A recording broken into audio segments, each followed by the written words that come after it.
as well when you're looking at sorry, there was a thing. When you're looking at, how how do you navigate your mental health in high school or in college, and how does that impact you, and how can you cope with stuff? So for the most part, when Sahana and I talked, I said, let's keep it a little open in terms of, I would love to hear what people want to talk about, and what are some of the things, the salient topics that would be of interest.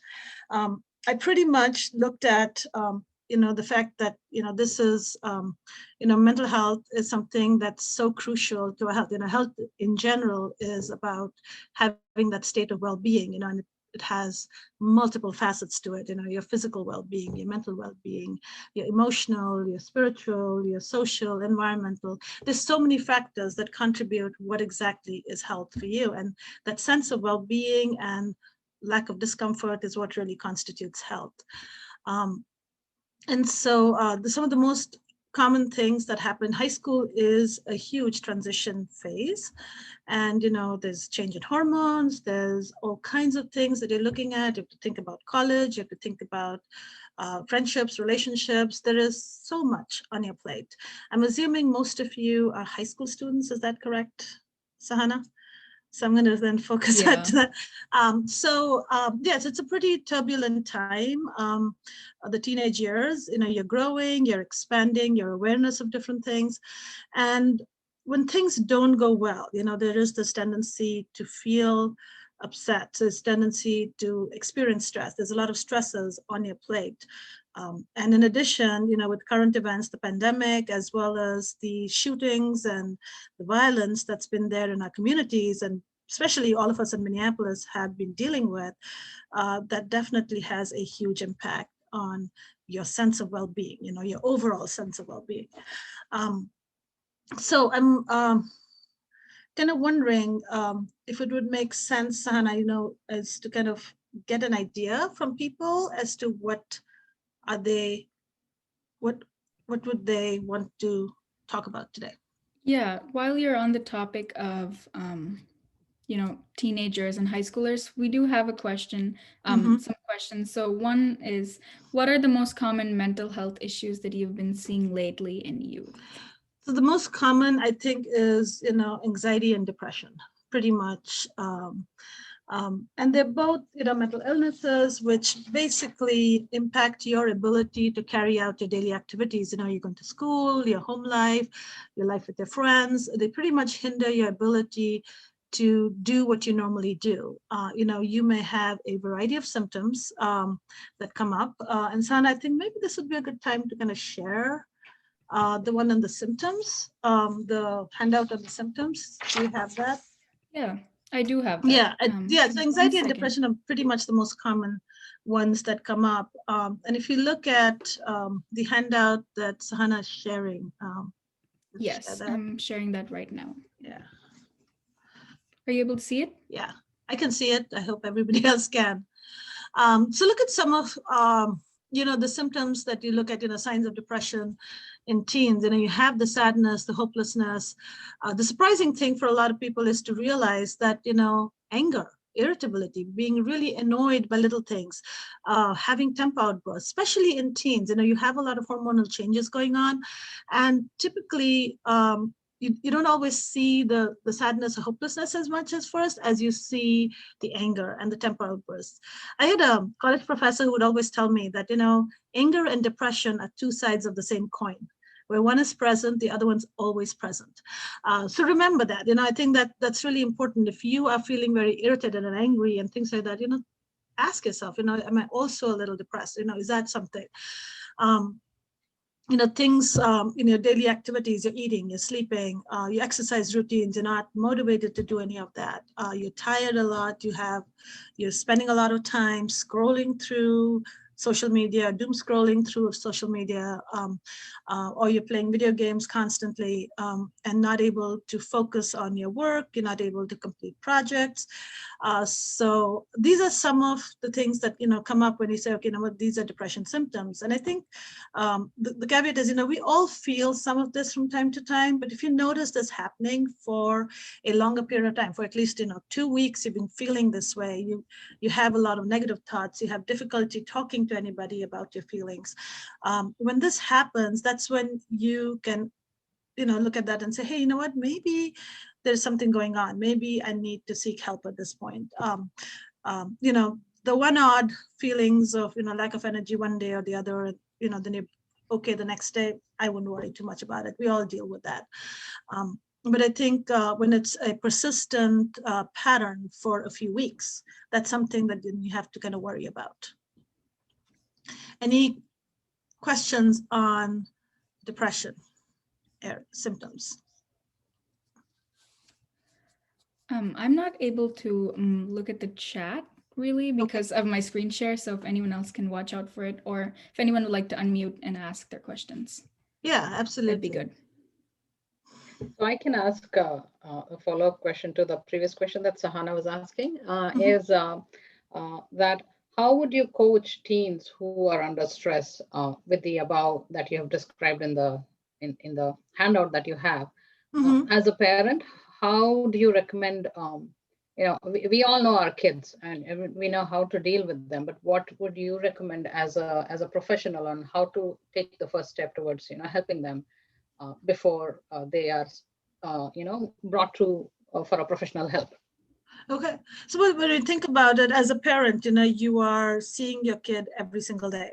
You are noticing some of the signs. You notice a sudden drop in academic performance, or you notice a loss of interest in activities. You notice they're not able to do what they normally do. They're not their usual self. They may have a completely different friend group. So you kind of, when you notice some of this, or they're extra sensitive to any kind of criticism, any kind of feedback that you give them, and they fly off the handle at the slightest little hint of something that feels threatening to them. That's kind of when I would say, now, listen to them, talk to them, ask them about what exactly is happening. Take some time to sit down with them, take some time to do stuff with them that would help them feel less threatened. Or maybe take a walk with them or something like that, and then kind of get an idea as to what exactly is happening. Sometimes just talking to the parent may be helpful. Sometimes it's the dynamics within the family that may be a cause for concern, and your teen may not be able to share that with you. But being sensitive to things they say. I think the one thing that I have noticed, and this is something with most Asian families, parents tend to talk at their children. They don't talk with their children. So they're more prescriptive. Oh, you just need to go exercise and everything will be fine. No, sometimes they need to talk. Sometimes they need to process what's happening with them. Sometimes they need to just have you maybe sit with them or go for a walk with them without asking too many questions and letting them spill what they need to talk about.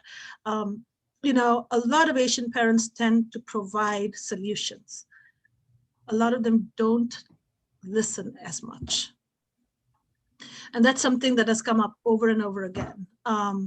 Let's also say Asian, I think African communities too, I've noticed the same thing where the parents tell them that, okay, now this is what you need to do. You'll feel all better, or just, that's okay. You need to be stronger than this. You can't be so weak about this or whatever it is. So those kinds of messaging, your teen doesn't need to hear that. They are navigating a lot. Sometimes they need someone to listen. And then when you find that, okay, this is really difficult, let's find professional help. Your school counselor would be the first one. You can kind of have them go talk to the school counselor if there's something related to the school. A lot of schools will actually collaborate with outside mental health agencies. For example, I know like the Minnetonka and the Wayzata School District collaborate with Relate Counseling, which is a nonprofit counseling group. And they have providers there who can talk to your kids and work with their kids for a while. So, having them talk to somebody who's an objective third person. I know this is really hard in the Asian family system. It's like you can't go talk to other people, you know, you need to keep this within the family. But sometimes for these kids, it's really important for them to have that objective third person, because you as a parent are not objective. You are involved. So that loss of objectivity prevents you from really looking at the situation from multiple perspectives. Or if your child is really having a difficulty managing their relationship with you, having that third person makes a huge difference to be able to talk to them. So I think that that's something I think parents need to be sensitive to.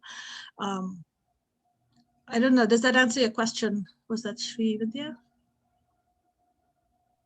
Yes, that was me, and it was my own question that I had asked you. Thank you. That answered it pretty well. Yeah. Okay, good. Yeah, I'm glad. All right. Any other, I don't know, Sana, if you're able to monitor. I did have symptoms of anxiety as well. So if you wanted to look at that. I just switched to that. Okay. So, you know, when you look at symptoms of anxiety, you know, the worrying about different things, once again, you notice some similarity, the irritability, the annoyance, the difficulty relaxing, difficulty concentrating, you know, there's a lot of crossover symptoms in both illnesses, a lot of physical complaints, in the Asian family system, a somatic or a physical complaint is seen as much more acceptable than a mental health kind of a complaint. So they're more likely to say, oh no, my stomach hurts, I don't want to go to school. Or, I just have headaches. They'll have constant headaches, they can't do the work, or different kinds of somatic symptoms, which, you take them to the doctor and the doctor says, well, there's nothing wrong, I don't see what's happening, or I just manage the symptoms and see how that goes. So a lot of Asian teens will actually somatize their mental health issues. And so that's something to watch out for as well. Refusing to go to school, again, spending more time on social media to kind of just numb out everything else that they, because there's this whole chatter going on in your head and you're worried about things. You have a lot of intrusive thoughts in your head. And so focusing on social media stuff or, video games or anything else kind of gives you that brief respite. So then what else? I'm just looking at needing to go to the bathroom. I mean, that's another one that's really common to see. So these are all symptoms of anxiety. And once again, it's the duration. We all have anxiety. I think if you really look at the anxiety and productivity curve, there is good anxiety, there is good stress. You have a test, you work yourself up to a little bit so that you actually perform better. So the curve is like, if you look at anxiety and this is productivity, the curve is like this. So to some level, anxiety is really good for performance, but then you get to a point where it has diminishing returns, So I think that's important to remember. Not all anxiety is bad anxiety, but if you are very, very anxious and worried and you have all these intrusive thoughts going through your head all the time, 2 to 3 weeks at a time, then there's definitely something that you need to address. Any questions?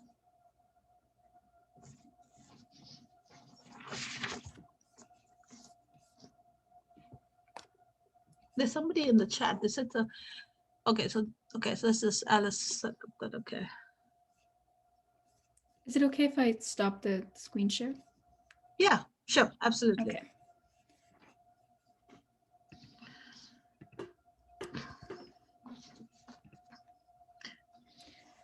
So I have a question, actually, kind of like the other side of what Srividyanti had asked, more from a parent perspective. What would you say for, a teen who feels like they have an issue they need to address, after hearing about some of these symptoms, but they don't know where to start, because there's a line, I guess some people look at it between like being able to cope with it yourself or needing like, like a professional help. Yeah, and I think that's a really good question, Sana, because for a lot of teens, just knowing what resources are available, that's something that people don't have the right answers for. So I think one is having that evaluation as to is it something I can cope with? Is it something I cannot cope with? Just doing that kind of evaluation on your own and saying, okay, this has been happening for a while. I think I really need help. So then once you have acknowledged that, yes, I need help because I'm not able to handle this on my own, then it's a question of, finding those resources. The school is a great resource if they can set you up with the outside counseling agency and to set you up with providers there. I think that's a great start. For teens, and I'd say, this, it all depends. Some parents there's a huge stigma about mental illness and being able to handle this in the Asian community. And I think a lot of parents, tend to not tend to minimize. I think they tend to minimize what's happening. So depending on who your parents are, I think by now how your parents will respond to you asking for help for this. So if it's difficult to go to your parents, then going to the school or going to a trusted adult. I mean, I'm sure people within your community, your family community, or your social community who may be able to help you with this and see what, or may be able to advocate on your behalf with your parents. I think that would be an indirect way of trying to get that help. And once you have, okay, so if you get it through the school, great, you have a few sessions with the therapist there. They may refer you on to a different therapist depending upon what's happening with you. Or the other option is, okay, if your parents say, okay, great, let's get you the help. How do we do this? So I would recommend, so the insurance companies are the best ones to really, they have lists of providers who are able to help for a variety of reasons. So, call your insurance company and see, okay, what are some of the providers in my area? The other thing is places like, Psychology Today. I think I have a Psychology Today profile. All of us have profiles on Psychology Today, which is an online platform for therapists. We detail, our methods, the things that we work with. And so you can kind of read the different bios and say, oh yeah, this person sounds great. On Psychology Today, you can even filter through, I want an Asian therapist, I want a therapist who speaks Hindi or something like that. You can filter that through language and ethnicity. So that's a real advantage. Goodtherapy.org is another platform like that. So there are a few different platforms that you can look at to look for therapists within your zip code, within your area that you can go to. And then just call them up and see. And I think the important thing to remember is that you may not click with everyone. The one thing about therapy is that the relationship has a huge impact on how well you do. So if it doesn't click with the first one, try it for a couple of sessions. If it doesn't click, say, you know what, thank you, but I think I need a slightly different style. And it's okay to do that. I have no problems when, the clients tell me that. And I always tell clients, this is really important. The therapeutic relationship is crucial. And that's the one variable that has the maximum impact on recovery and outcomes. And so it's very important to have that level of confidence in your therapist. So I'm hoping that is something that that works. That answer your question, Sahana? Yes, definitely. Thank you. Somebody had a question on psychological testing. So psychological testing, I'm assuming you're meaning psychological testing for ADHD, for different kinds of learning issues. Typically, psychological testing is for those are the kinds of issues, and you would go to a licensed psychologist who do the testing. If you feel that you have a lot of the symptoms, that you don't know what that's about. I mean, really understanding, okay, do I have ADHD? Look up ADHD. The one caveat that I will put down is a lot of time trauma looks like ADHD. There's a huge overlap between the symptoms of trauma. And by trauma, I don't mean a big, huge event that's happened in your life. We have what is called the big T traumas, that is the big, huge events, an accident or an assault or something of that kind. And then you have a lot of little T events, which is bullying. If you're being bullied for a long period of time, all of those add up. And your reaction to anything is a cumulative reaction. So I always tell people, one child falling off the bike, not a big deal. Another child falling off the bike, I'm like, oh my God, this is the worst thing in the world. It's your experience of the event that makes it traumatic. And if you have had a history of not being heard, not being seen, not being validated, being bullied, or in many ways put down, that's also traumatic for you. And those also lead to some of the ADHD symptoms or difficulty concentrating because you're so worried about how people are thinking about you or whatever it is. So there is an overlap. And so really understanding what is it that is there? And then you have to go to a licensed psychologist. Typically, ADHD testing is about over 3 sessions. And then there's a variety of other testing that's done. I don't do any testing as such. I will do assessments for different mental illnesses, but I don't do the testing and the reports. But it does help, because sometimes if you do have ADHD or you do have some other issues, you can have a 504 plan in school, you can get accommodations, or you can have an IEP plan in school and you can get accommodations, and that helps a lot, especially if you have difficulty taking tests, and then you realize you have some issues with that. The school will accommodate that. They will find ways to help you out. Does that answer this person's question? How do you suggest, so the 2 other questions, how do you suggest teens have conversations with parents about mental illness, and the difference between ADHD and trauma?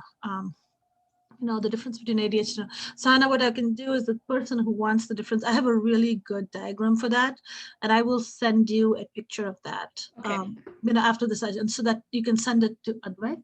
Yeah, I can do that. Between ADHD and trauma. I'm hoping, Advait, that would answer your question. So going back to how do you have that conversation? And so it really depends on how open your parents are. And you can figure out, depending on the comments they make, on people who have anxiety, or people who have depression, or people who have suicidal thoughts and things like that. You can gauge that. You know if your parents are going to be open about it or not.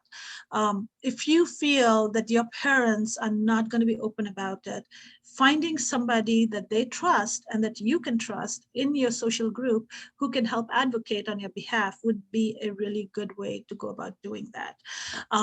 And yes, and of course, going to the school counselor and kind of explaining. Sometimes the school counselor can also advocate on your behalf with their parents. So there are people in your community who would be able to help advocate and be able to let your parents know that, hey, look, you know what, you may have whatever feelings you have about mental health, but your child is dealing with issues that are very real to them. And it's really important that they get the help they need. So having that conversation with people who can advocate on your behalf is really important if you don't believe your parents are going to be open to that. Those who feel that, okay, my parents are going to be open to that, just having that conversation with them and saying, sitting them down and saying, hey, look, this is what I've been dealing with. These are some of my symptoms, and I really think I need to see somebody. That open communication is crucial, because if you don't have that open communication, your parents don't know what's happening. And for a lot of Asian parents, they tend to kind of identify themselves with the kids to a large extent. It's like, oh my God, there must be something, I'm doing something wrong, that my kid is dealing with all of this thing. And I think really assuring the parents that, I think that's one of the biggest thing a lot of parents deal with is, what am I doing that's wrong? How come I didn't figure this out? And assuring them that, what, this is not something that they can really do much about, and it's not their fault, but really this is something you're dealing with and you need help. So really doing that problem solving kind of an approach. What can we do to address this? Does that answer your question? Yeah, so okay, so pranayam and meditation for you to calm down anxiety. Yeah, those are really good. So any mindfulness based thing is very, very helpful to address anxiety and other symptoms. But I think what I want to really explain is something like, I have what is called an iceberg model. The surface of the iceberg, so there's a part of the iceberg that's above the surface of the water, and there's a whole bunch that's below. So mindfulness exercises, any kind of mindfulness exercise, your symptoms are what you see. Above the surface of the water is what you see, all the stressors, the symptoms, the relationship issues, all of that is what you see, and the person is kind of dealing with that. Below the surface of the water are some of the incidents from the person's past that may have contributed to these symptoms. It may be attitudes, belief systems that they have developed. It may be the environment they grew up in. It may be the sociocultural stuff that's happening outside and that's impacting them. So all of those things are below the surface of the iceberg. The surface of the water. And things like mindfulness based techniques are wonderful for addressing the symptoms. The symptoms are what you see. They address the symptoms. So for a short-term period, it's a wonderful coping strategy. But you really have to address the root causes, which is all below the surface of the water, as to why this person is having anxiety, why this person is feeling this way or believing things in this way. So that requires some deeper level work. So yes, mindfulness is great as symptom management, and that's pretty much even medications. You know, a lot of medications for people who have very high anxiety, the medication gets them to a point where they're able to manage the symptoms enough that they can work on what is below the surface of the water. Does that make sense? No. So when a parent is in a dilemma, where to be a guide to your teen and when to stay away from being too intrusive. I think what's really important is having those open channels of communication and allowing your teen to come to you and being open. And, you know, if the teen doesn't want to talk, say, hey, you know what? I realize something's not going okay. I don't know what it is. I want to give you your space, but I want you to know that you can come to me at any time. If it feels better for you to write it down and give it to me in a letter, do that. If it feels better for you to draw what's happening with you, do that. So use other ways of communication as well, but really let them know that you are going to be there for them. I think that's very important. Your teen needs to understand that you love them no matter what. A lot of our teens get the message that they love, you know, the parental love is conditional. And I've had teens tell me that all the time, that, oh, you know, only if I do well in my schoolwork, or if I get, you know, I do well on the ACT or the whatever other test they're on, then my parents will love me. So I need to do that. That's the message a lot of teens are getting. This is your teen, unlike other American teens, is dealing with a bicultural world. They have two cultures that they're navigating. They get one set of messages outside in school and with their peers. They get another set of messages at home. That's a lot on them. So being open and letting them know that this is a safe space for them to talk to you if you need to, or say, you know, I'm happy to help you find somebody you can talk to. I think that message is crucial for your team to know, and to know that your love is unconditional no matter what. Does that help, Shividya? Very much, thank you. Okay. I don't know. Were there any other questions, Sahana, that I'm trying to see? I don't see any in the chat.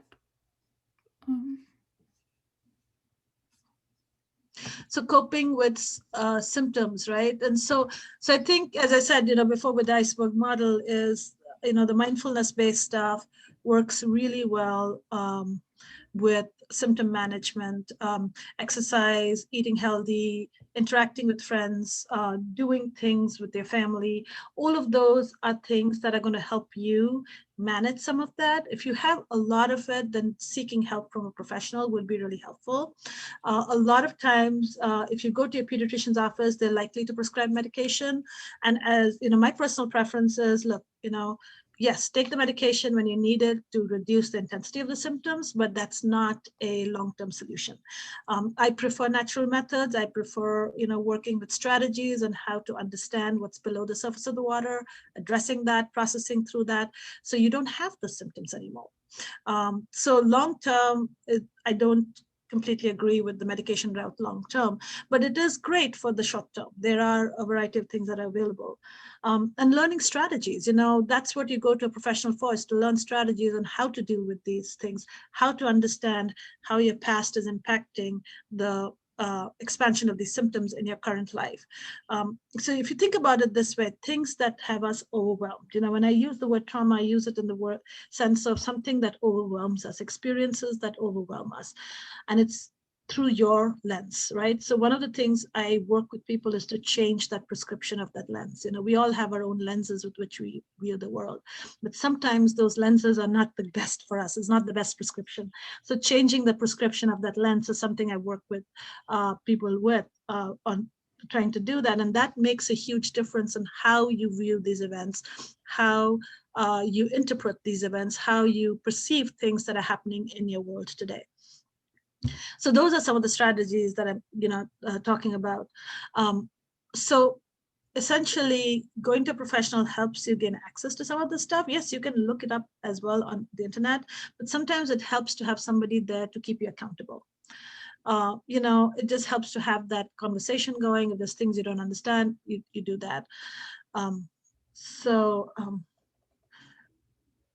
yeah, I think that those would be some of the things I would suggest, Advait. Do you have an additional question to that? Okay, there's a new message. Primary cause stress and anxiety in current times is the school, news around us, peer pressure, anything. I think stress and anxiety has always been there. I think the current situation with the George Floyd and the Dante Wright stuff that's been going on in Minneapolis, especially for the teens here, it's a huge issue. The gun violence. There's so many things that are happening in the socio-political realm that are very, very disturbing for teens. And so that does definitely have an impact on their levels of stress and anxiety. I think that definitely has an impact. But I think for most teens, things like, as I said, high school is a time when there is so many things that they are navigating. So that's part of it's part of the experience. And I think it's those times when they also have to understand that they are moving towards independence. And how do you manage that platform? How do you become more independent? How do you learn to develop an identity of your own? Identity issues are a big thing as well. So I think the current socio-political situation, the pandemic, all of that is exacerbating stuff quite a bit. But I think, the stress and anxiety has always been something that has been something that teens have dealt with in the high school years, and then kind of goes on to the college years.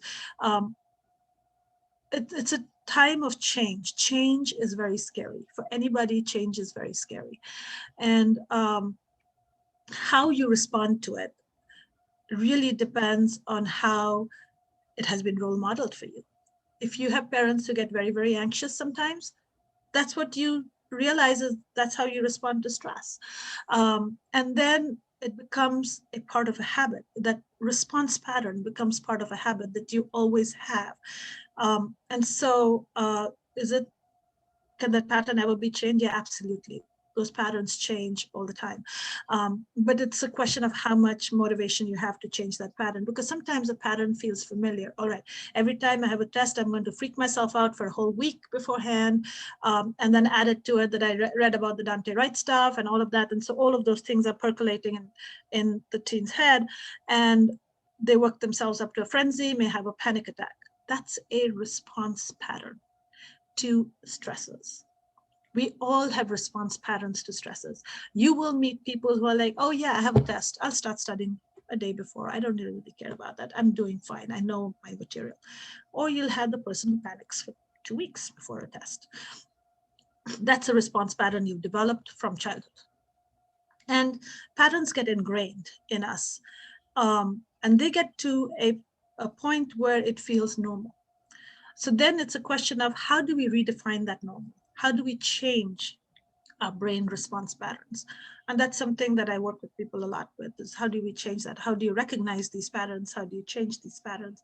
It's absolutely possible to change patterns at any age. As I said, I have 72-year-old who are changing patterns at this stage in their life. I mean, it's wonderful to see. It's very satisfying to see that.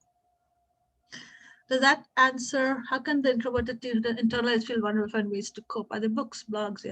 Yeah, there always is. On the internet, you will find things. But when you internalize, you are introverted, you're internalizing things that are happening to you. You tend to do a lot of self-blaming, which is really toxic for you. So yes, you can look at books, you can look at podcasts. Brené Brown is a great one. She's a social science researcher, has done a lot on shame and vulnerability.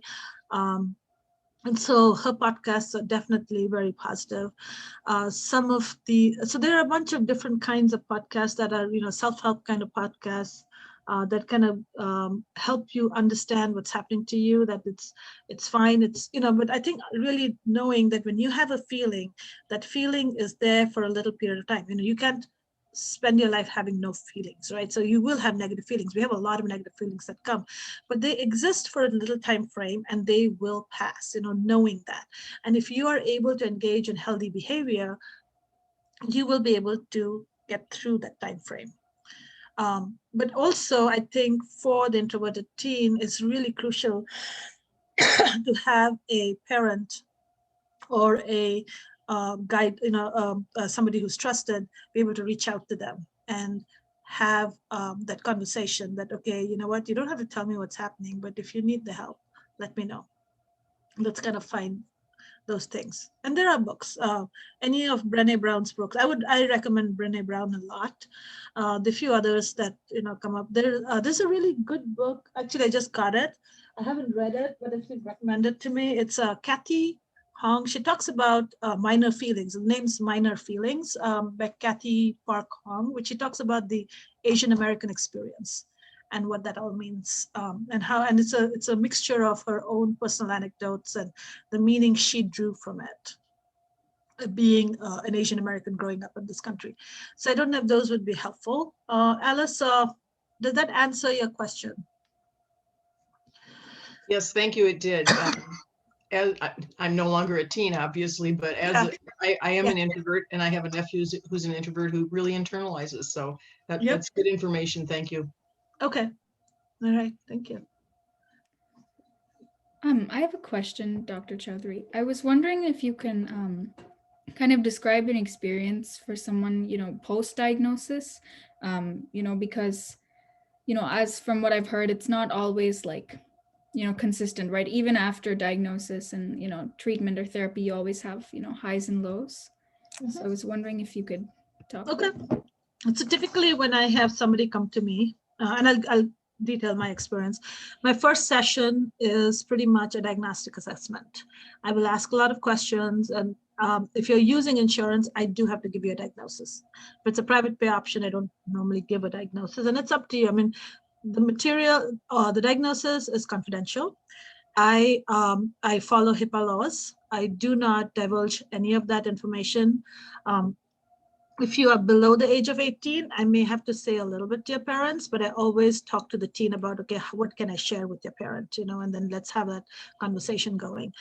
Over the age of 18, I can't divulge anything unless the person gives me written permission to do that. So so the confidentiality is very important. The only times we break confidentiality is if we feel you're a danger to yourself or to other people. Those are the only times we break confidentiality. So once I do the initial session, we have a diagnosis. The session after that, we come up with, what are some things we want to see? How do you want your life to change being in therapy? And then I do some amount of psychoeducation for the next few sessions after that, just helping them understand the process and what's happening to them. And then we work on strategies. We work on different ways of understanding and gaining insight. I have a lot of tools in my tool belt, so I use a variety of not just cognitive methods, but I also use a lot of brain-based mind-body methods. So I may be doing a mindfulness exercise one day. I may be doing something called brain spotting another day, which helps you gain insight into things. So that's pretty much how I work with my clients. I think we get to a point. So my goal is never 100% cessation of symptoms. The goal is not cessation of symptoms. We're always going to have symptoms. My goal is to help them manage their mental health better. If you are more effective, if you're 75% more effective at managing your stresses and your mental health, that's a good goal to have. You're not going to be as distressed. You're not going to have as many issues. You're not going to be stuck in bed all day thinking, I don't even want to get out of bed. So really management of symptoms, gaining insight into your patterns and figuring out how do we change our patterns, what I look at, how do you find that meaning? How do you find that purpose? How do you figure out how I can make my life a lot less stressful? It's your responses to stress. How do you change that? So that's pretty much what I do. I mean, I'd say if you're looking at timelines, if somebody comes every week, something like anxiety or depression without too much of a trauma base. If there's a trauma base, yes, it's a longer term treatment plan. But, I'm looking at 3 to 6 months, literally. And they are able to handle their life. And I always tell my clients, if you want to come back in once a month and just check in, you can always do that. But for the most part, in about 3 to 6 months, they are able to handle a lot of things themselves, and they don't need to check in as often. So, and the typical process, I go from, once a week sessions to once every 2 weeks to once every 3 weeks, and then once a month, and then I'll just stop services. Does that answer your question, Sana? Yes, definitely. That makes a lot of sense. Okay.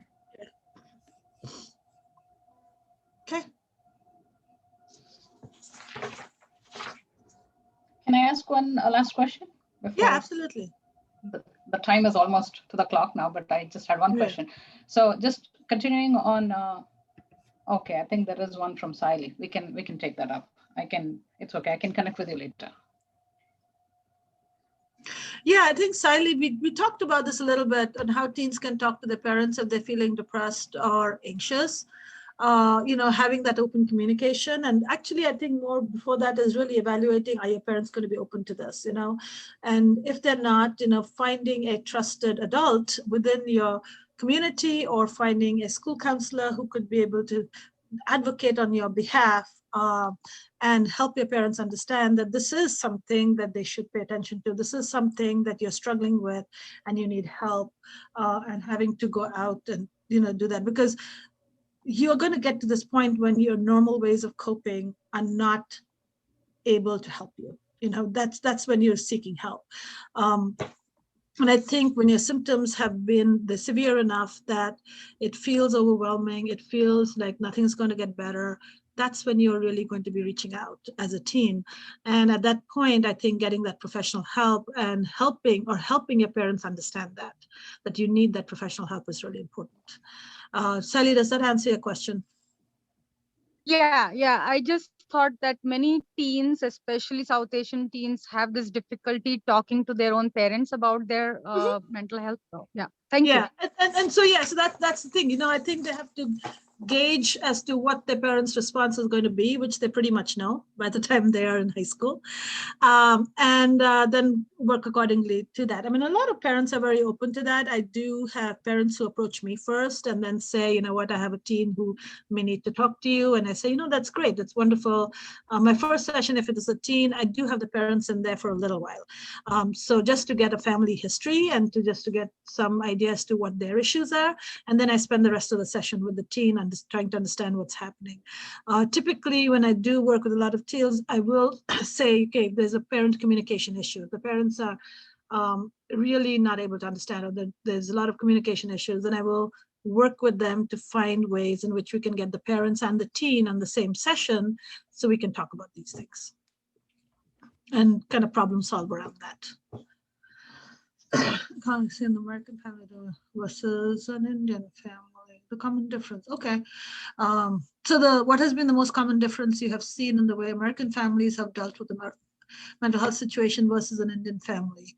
So, I think a lot of American families are more open to the idea of sending the kids to a therapist. And of course, it varies. There are always differences because that's just something that in this culture is accepted. It's acceptable. It's to a large extent, even though there is a stigma, a lot of families are more open to that than Indian families. I think in India, with a lot of Indian families, the parents are first generation immigrants and the kids are second generation immigrants. And when you grow up in India, this was not something that is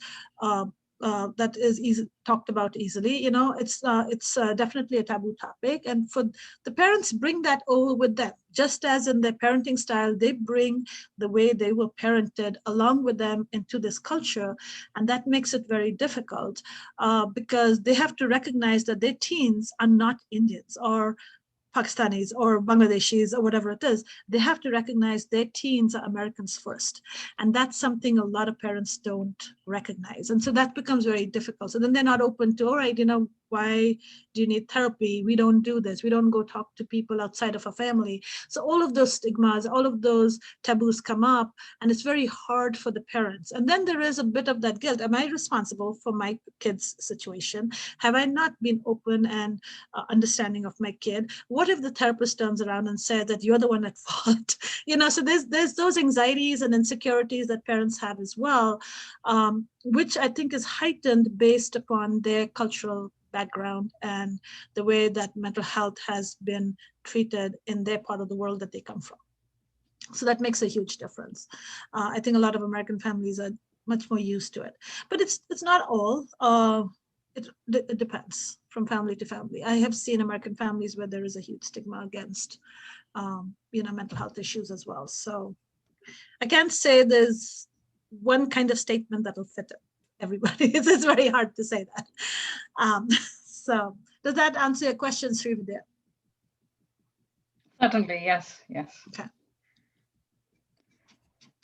Okay, well, I think we've kind of reached the end of our session, but if anyone has any other questions for Dr. Chowdhury, if you could maybe send your email in the chat, Okay, I can do that. then you all can reach out to her, send her an email with anything.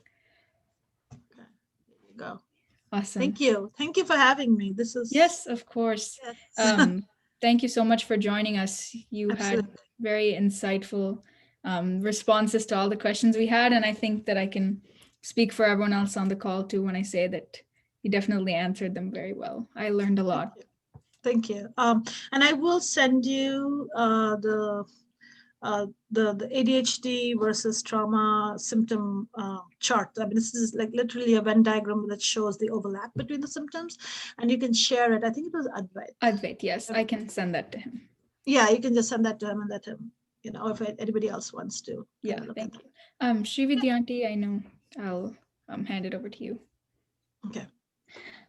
Thank you, Sahana. So thank you, Dr. Yanakshi, for sharing your valuable insights on this topic, especially among South Asian teens. Being a mom of a high school teen myself, I was able to relate to a lot of what was presented today by you. I mean, although I haven't faced, I would say, thankfully, any of those, the extreme challenges. But yes, as you rightly said, with so many changes going on in their life, with so many things to navigate at this stage, there's a lot that they go through and things change on a day-to-day basis for them. So it was really nice to hear all those, suggestions from you and insights from you. And at times I have been guilty of telling my team to be strong when she has bogged down under pressure. And, I now realize that I may have been wrong in those cases, and I have gotten a different perspective after today's session. How to. So this session has definitely helped me deal with it differently going forward. And I'm sure all the others who attended today have a lot of takeaways from this session as well. And I'm sure a lot more people will benefit once we have this video out there for others to look at offline. And we have had a lot of step-ins once we have uploaded our videos, because people do come to see, what other topics IIM has covered, and they do come back with their, such comments and feedbacks on our YouTube channel as well. So this will actually be very beneficial to our community. And also thank you for agreeing to share your contact information there. So absolutely. People could reach out to you for consultation when needed. Okay. So, once again, thank you all for your questions that you shared today for Dr. Yanakshi. And we really thank you for sharing your Sunday morning with us. I'm sure you had something fun planned with your family, but instead you chose to devote an hour with us. This was fun too. Thank you for everybody who came. I mean, yes, all of you are spending your Sunday morning here, so that's been great too. So thank you. It's definitely been a positive, influence on all of us. We take away a lot of good things from this session. So thank you so much for being here. Welcome. Thank you. Thank you, Dr. Chowdhury. Thank you all. Okay. Good. Thank you. Have a wonderful weekend, everyone. Bye. Thank you. Have a good weekend.